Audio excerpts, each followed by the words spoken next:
देश के लोकप्रिय एवं यशस्वी प्रधानमंत्री आदरणीय नरेंद्र मोदी साहब के नेतृत्व में पूरे देश में चल रहा विकास का रथ आज हमारे जलगांव जिले में पहुंच गया हुआ।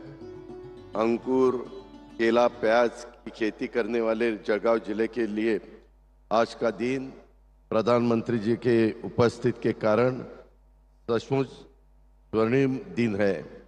लगातार तीसरी बार प्रधानमंत्री पद पर विराजमान हुए प्रधानमंत्री नरेंद्र मोदी जी का मैं महाराष्ट्र की 13 करोड़ जनता की ओर से अभिनंदन करता हूं।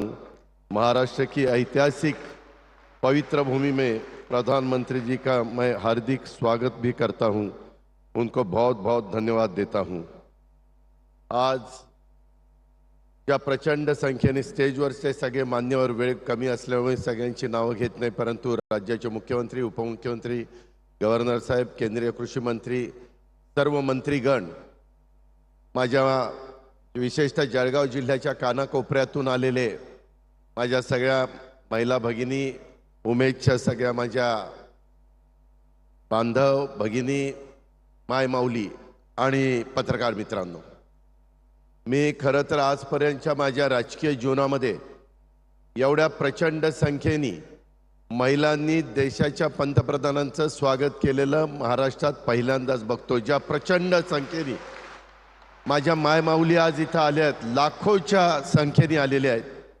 परिस्थिती वेगळी होती, पाऊस पडलेला होता, आजही पाणी वाहतंय। मी आत्ताच मुख्यमंत्र्यांना 2-3 ठिकाणी दाखवलं, परंतु असली सगळी नैसर्गिक परिस्थिती असली तरी आपल्या देशाच्या पंतप्रधानांच्या स्वागताच्या करता आणि त्यांनी हातामध्ये घेतलेलं जे काम आहे, आत्ताच ते बोलत असताना तिथं महिलांना सांगत होते की माझं उद्दिष्ट आहे 3 कोटी महिलांना लखपती दीदी बनवण्याचं स्वप्न त्यांनी त्या ठिकाणी बघितलेलं आहे देशामध्ये।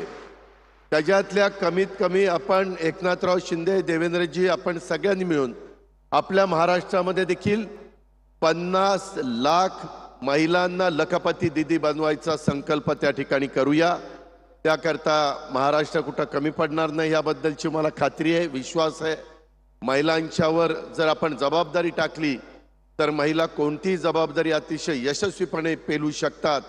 आजपर्यंतचा महाराष्ट्राचा इतिहास आहे, हे पण आपण सगळ्यांनी लक्षामध्ये घेतलं पाहिजे आणि त्याच भूमिकेतनं आपण सगळेजण जाऊया। हा सगळा जो कार्यक्रम आयोजित केलेला आहे त्या सगळ्या माझ्या लोकप्रतिनिधींचं, मी संयोजकांचं, अधिकाऱ्यांचं पण मनापासून कौतुक करतो की एवढा पाऊस असताना पण त्यांनी प्रचंड मेहनत घेऊन हा जो कार्यक्रम आयोजित केला आणि त्याच्यामध्ये विशेष माझ्या जळगाव जिल्ह्याच्या कानाकोपऱ्यातनं, प्रत्येक तालुक्यातनं आमची महिला पंतप्रधान महोदयांना भेटण्याकरता आली आणि सगळीकडनं एक प्रतिसाद देत होते। आजचा तुमचा उत्साह, आजचा तुमचा प्रतिसाद आणि तुम्ही जो सपोर्ट करत होता तो बघितल्यानंतर खरोखरच तुम्हाला सलाम केला पाहिजे।